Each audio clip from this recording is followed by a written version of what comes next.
Alors, je m'appelle Mathieu Collin, je suis chercheur postdoctoral à la chaire UNESCO en prévention de la radicalisation et de l'extrémisme violent à l'université de Sherbrooke.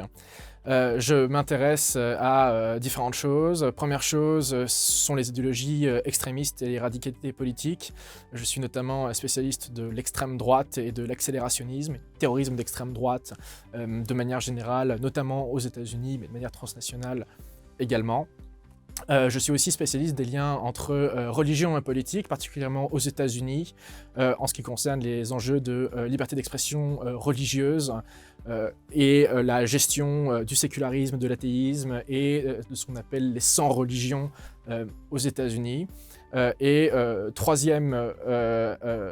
zone d'intérêt, je suis spécialiste de l'ésotérisme occidental, notamment du satanisme contemporain.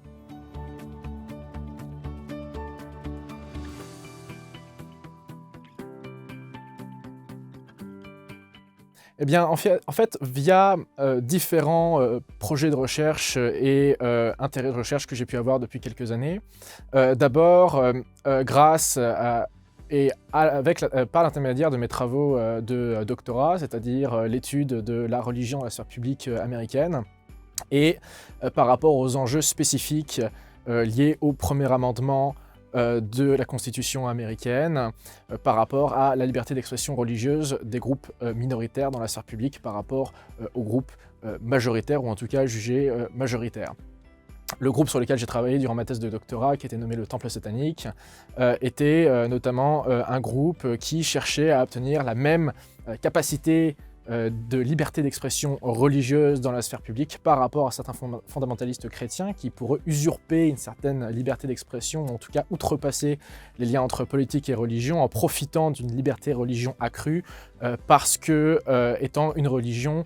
issue de la majorité religieuse américaine. Donc je dirais que ça, c'est un des premiers volets. Le deuxième volet, c'est plutôt lié à mes travaux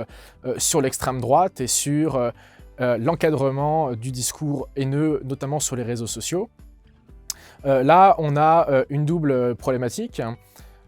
C'est comment est-ce qu'on encadre des discours haineux qui, selon les dernières études systématiques, peuvent avoir des effets très concrets sur les populations visées par ce discours haineux et par le renforcement d'attitudes de dégoût et de haine vis-à-vis de ces populations, et donc potentiellement l'accélération d'actes violents ou délétères à l'encontre de ces communautés. Mais en même temps, comment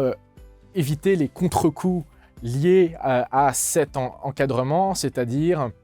le fait qu'il y ait potentiellement une réorganisation de ce discours sur des plateformes plus cryptées, plus cachées, à un affinement des stratégies pour essayer de contourner les mesures mises en place, qui sont des choses extrêmement préoccupantes à l'heure actuelle. Et un troisième volet, je dirais qu'il s'agit grâce à un projet dirigé par Stéphanie Tremblay, professeure au département des sciences de religion de l'UQAM, sur jeunes et théorie du complot, qui a cherché à étudier la résonance des théories du complot chez les jeunes cégepiens dans 3 cégeps de la Montérégie. Nous avons vu à cet égard que les jeunes poussaient la liberté d'expression très très loin, jusqu'à un certain absolutisme en fait, où toute idée, même les plus loufoques ou les plus ridicules, celles qui sont perçues comme ridicules, ont droit de citer dans la sphère publique grâce à un concept que l'on a forgé qui s'appelle l'ultra-tolérance, qui consiste en fait à relativiser les pôles épistémiques en raison de leur diversité et de leur pluralité, donnant donc à une certaine tolérance liée à cette profusion de savoir et donc à leur dévaluation.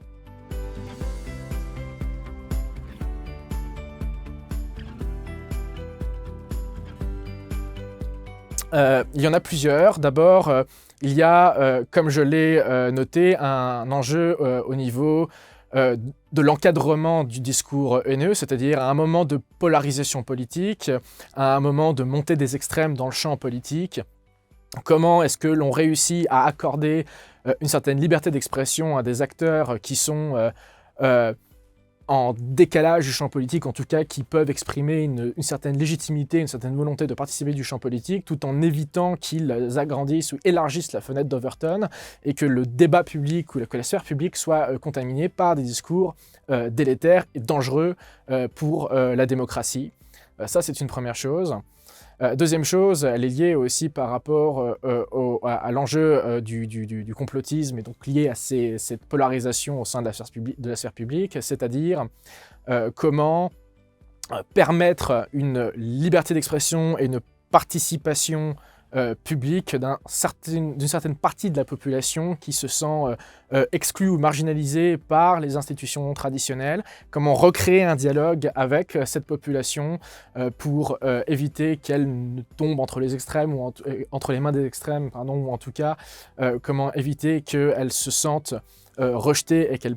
pèse contre les institutions démocratiques. Donc pour moi, ce sont deux enjeux majeurs actuellement. Peut-être un troisième, c'est aussi garantir, dans le champ académique et universitaire, une liberté d'expression aussi par rapport à des enjeux scientifiques qui peuvent être polarisants, mais qui méritent discussion, qui méritent débat, pour faire avancer les recherches et la compréhension de certains phénomènes extrêmement polarisants et qui engagent certaines valeurs morales, qui engagent certaines valeurs politiques. En tout cas, toujours permettre un débat éclairé, un débat juste. On pourrait parler de tempérance au sens aristotélicien du terme,